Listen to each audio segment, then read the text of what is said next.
Assalamualaikum warahmatullahi wabarakatuh. Waalaikumsalam warahmatullahi wabarakatuh. Perkenalkan, kami dari kelompok 6 ingin menjelaskan tentang persoalan masyarakat terkait takwa. Kemudian kelompok 6 terdiri dari 10 anggota.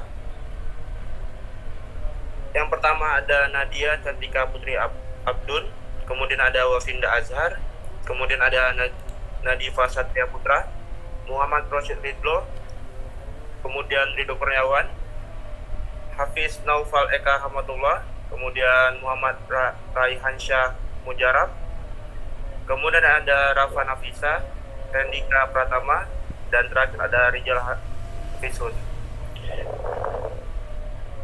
Kemudian pengantar persoalan dakwah dalam masyarakat akan dijelaskan dengan teman saya. Terima kasih Mas Rido untuk waktunya. Di sini saya akan menjelaskan tentang pengantar persoalan dakwah dalam masyarakat. Perkembangan ilmu pengetahuan dan teknologi telah membawa dampak berarti pada sendi-sendi etika umat Islam di zaman modern ini. Untuk mengantisipasi kompleksitas masyarakat modern dai, harus mempersiapkan strategi dan materi dakwah yang lebih mengarah kepada antisipasi sebagai kecenderungan masyarakat. Di tengah terpaan modernisasi dan globalisasi yang berkembang sangat cepat dan sulit untuk ditebak arahnya dai, harus dilakukan secara terus-menerus secara efektif. Metode studi literatur adalah serangkaian kegiatan yang berkenaan dengan metode pengumpulan data pustaka, membaca dan mencatat, serta mengelola bahan penelitian. Hasil penelitian menunjukkan bahwa dakwah dapat berperan aktif di era modern jika dai sebagai pendakwah mampu ikut serta dalam perkembangan zaman, sehingga dakwah sebagai penerang mampu memberi peran pada masyarakat yang mendewakan ilmu pengetahuan dan teknologi. Selain itu, dai dalam kehidupan modern, dakwah harus berorientasi kepada mad'u dengan pendekatan bil hikmah wal mauizah hasanah dan dengan pemanfaatan media menurut Bi'al Tadwin. Untuk penjelasan selanjutnya saya serahkan ke Mas Rido. Baiklah, kemudian latar belakang persoalan dakwah dalam masyarakat akan dijelaskan oleh Mas Rido. Baik, terima kasih Mas Rido atas waktunya. Saya di sini akan menjelaskan latar belakang persoalan dakwah dalam masyarakat. Kemajuan ilmu pengetahuan dan teknologi telah menyebabkan terjadinya perubahan nilai, baik nilai positif maupun nilai negatif. Melalui perpaduan budaya Islam dan budaya Barat, seseorang dapat melihat nilai-nilai positif dan perkaya nilai budaya Islam melalui bukti ilmiah dan teknis. Dan itu, pengaruh negatif tersebut diantaranya yakni turunnya nilai-nilai moral sebagian kalangan umat Islam yang cenderung mengadopsi dan menggunakan tradisi budaya Barat yang tidak disertai penyaringan terlebih dahulu. Pada saat yang bersamaan, aspek kehidupan yang dikendalikan melalui kesadaran kolektif menjadi semakin terpinggirkan serta tereduksi. Diasumsi bahwa masyarakat pasif dalam mencampur adukan urusan pribadi yang semakin meluas. Terdapat nilai-nilai yang mulai memudar karena adanya individualisme seperti nilai gotong royong. Beberapa kegiatan yang sebelumnya dikerjakan oleh masyarakat secara bersama-sama saat ini sudah diserahkan kepada penyedia jasa dalam tataran kehidupan yang semakin mendunia. Perubahan-perubahan tersebut akan dimaknai sebagai suatu tradisi akibat pesatnya perkembangan teknologi dan komunikasi. Fenomena tersebut muncul dalam kehidupan sosial modern, menambah warna kehidupan mereka dengan fenomena baru yang disebut era global. Terima kasih, Mas Rido. Saya kembali. Baiklah, terima kasih. Kemudian persoalan dakwah dalam masyarakat akan dibacakan oleh Rafa dan Nandi. Terima kasih. Ya, terima kasih Mas Rido. Untuk persoalan dakwah dalam masyarakat, persoalan yang kita hadapi sekarang adalah tantangan dakwah yang semakin hebat. baik yang bersifat internal maupun eksternal. Tantangan itu muncul dalam berbagai bentuk kegiatan masyarakat seperti perilaku dalam mendapatkan hiburan, pariwisataan, dan seni yang dalam arti luas yang semakin membuka peluang munculnya kerawanan-kerawanan moral dan etika. Kerawanan moral dan etika itu muncul semakin transparan dalam bentuk kemaksiatan karena disokong oleh kemajuan alat-alat teknologi informasi yang mutakhir seperti siaran televisi, jaringan internet, dan sebagainya. Kemaksiatan itu semakin mengalami peningkatan kualitas dan kuantitas seperti maraknya perjudian, minum-minuman keras, narkoba, dan tindakan kriminal, serta menjamurnya tempat-tempat hiburan siang atau malam. Yang semua itu diawali dengan penjualan dan pendangkalan budaya moral dan rasa malu. Yang selanjutnya saya akan berikan kepada Mas Nadif.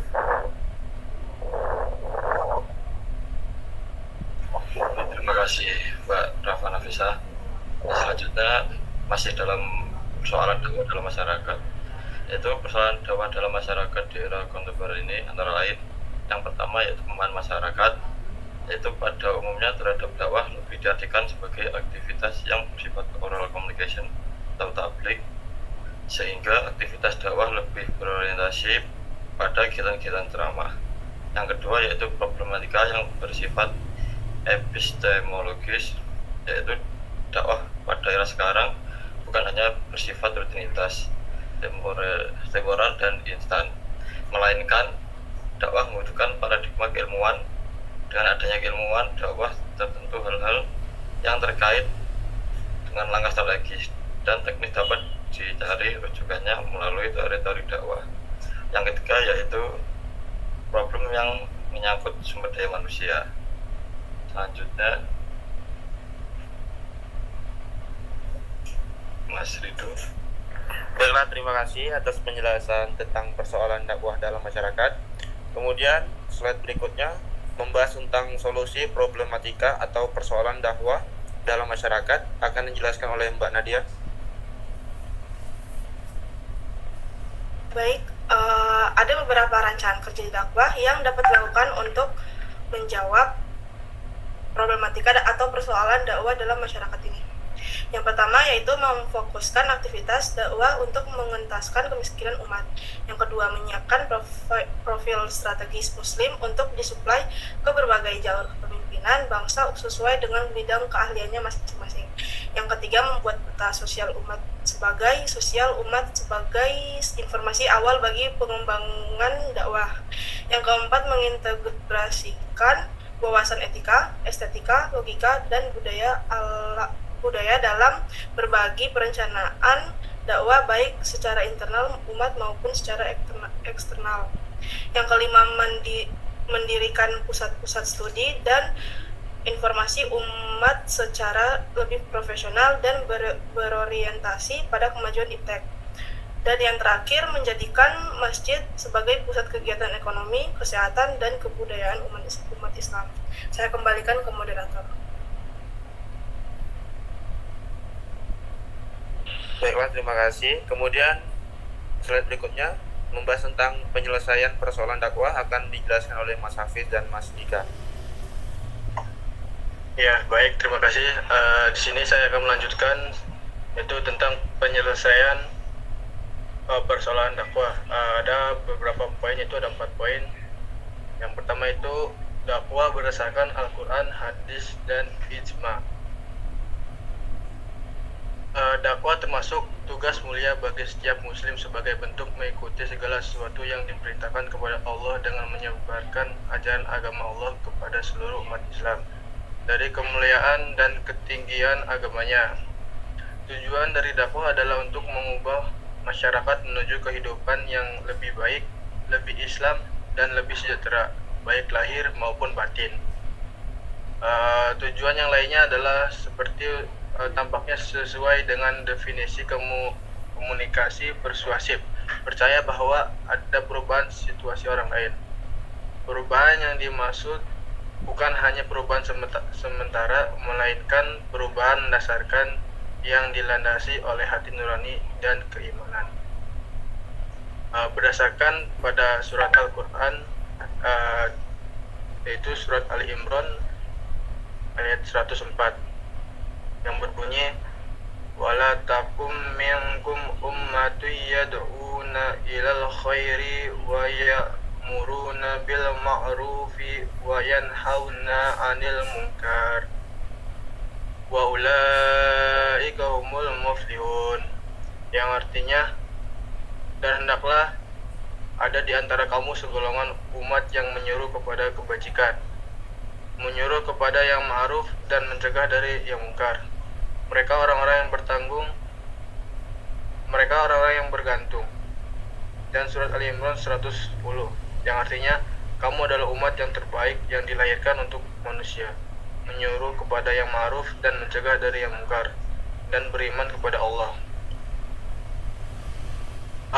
Bahwa kandungan dari surat Al-Imran itu yaitu dengan makna tersebut tentang kewajiban untuk berdakwah.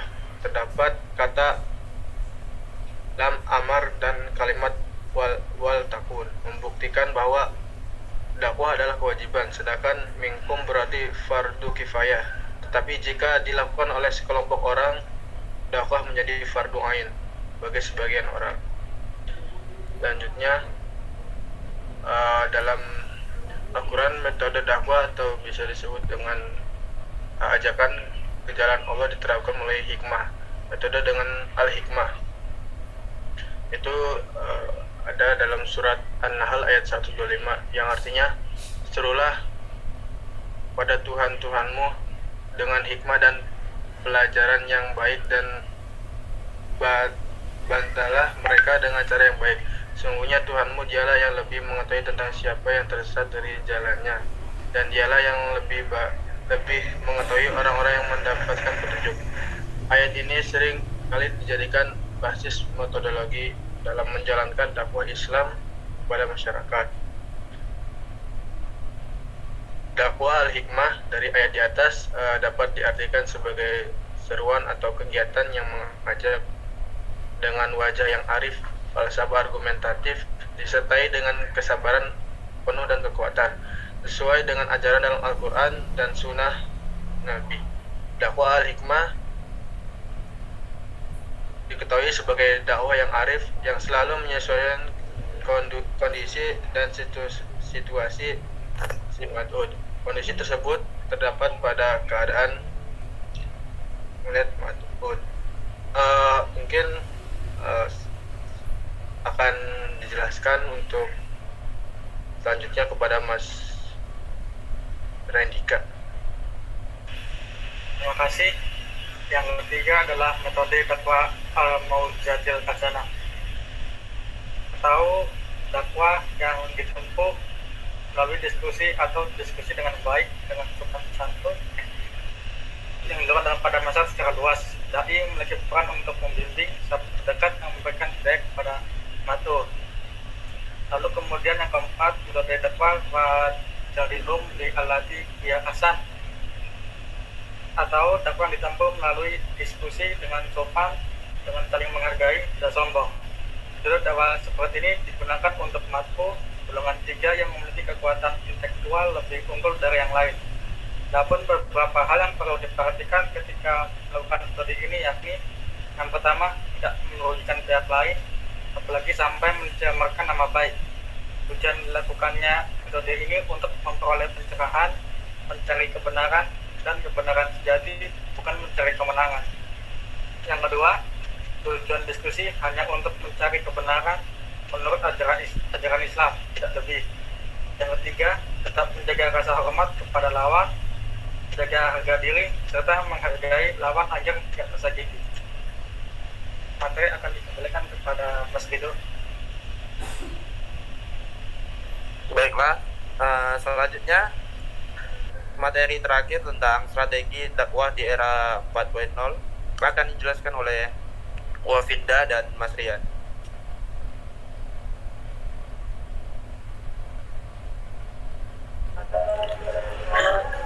Baiklah, saya akan menjelaskan tentang materi tentang strategi dakwah di era 4.0. Yang pertama itu dakwah kontemporer adalah dakwah yang menggunakan struktur teknologi modern dengan 3 indikator, yaitu dai menggunakan teknologi modern, materi dakwah kontemporer, dan dai menggunakan media kontemporer. Pola kehidupan modern, banyak manusia yang terjebak dalam sentuhan teknologi yang cenderung mengubah keimanan kepada Tuhan dan menuju kepada pendewaan teknologi yang menyebabkan lemahnya keimanan. Menurut Syekh Muhammad Naqib Al-Attas menyatakan bahwa ada banyak tantangan yang muncul di tengah kesalahan manusia sepanjang sejarah, tetapi mungkin tidak ada yang lebih serius dan lebih merusak manusia daripada tantangan yang ditimbulkan oleh peradaban Barat saat ini. Dakwah harus mencakup tindakan nyata seperti melindungi hukum, membantu orang kaya dengan orang miskin, menegakkan keadilan, dan lain-lain. Masyarakat membutuhkan tindakan yang lebih nyata dan sekedar ceramah Nabi. Bahkan dalam keteladanannya dalam berdakwah, selalu menunjukkan perkataan dengan perbuatan. Strategi dakwah ke depan harus memiliki berbagai agenda, antara lain yaitu berdasarkan proses dakwah pada sisi kepentingan oleh masyarakat. 2. Mengidentifikasikan pola hubungan dan terlibat masyarakat dan fasilitas komunitas sehingga Anda dapat memecahkan masalah Anda dan mencapai transformasi sosial yang Anda inginkan. 4. Melakukan dakwah sebagai sarana pendidikan dan pengembangan potensi masyarakat.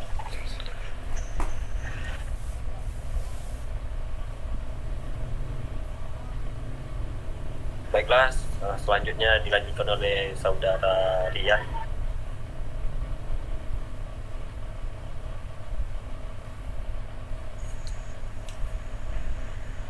Baik, terima kasih. Selanjutnya saya ingin melanjutkan poin yang ketiga, yaitu fasilitasi komunitas sehingga dapat memecahkan masalah dan mencapai transformasi sosial yang diinginkan.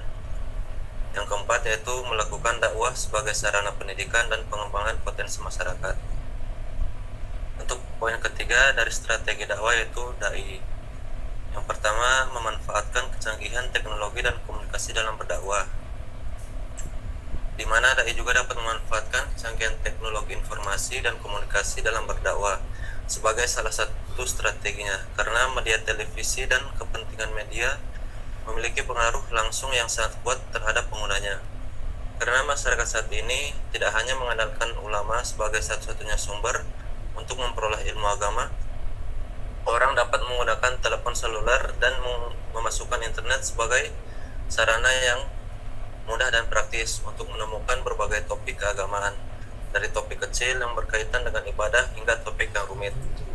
Yang kedua yaitu mempunyai komitmen mengesahkan Tuhan atau tauhid, istiqamah dan jujur, di mana keberhasilan dakwah dalam kehidupan modern juga didukung oleh kualitas dai yang kompeten.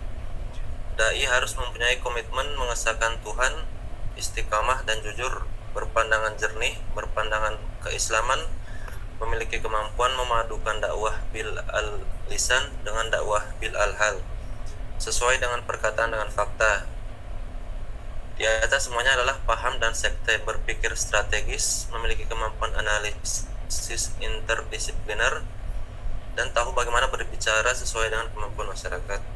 Terima kasih. Selanjutnya saya berikan kepada moderator kita, Mas Rido. Persilahkan. Baiklah, terima kasih kepada semuanya. Mungkin itu saja yang dapat kami presentasikan terkait persoalan masyarakat terkait dakwah. Terlebih dan terkurang kami mohon maaf. Kami tutup dengan wabillahi taufiq wal hidayah. Wassalamualaikum warahmatullahi wabarakatuh.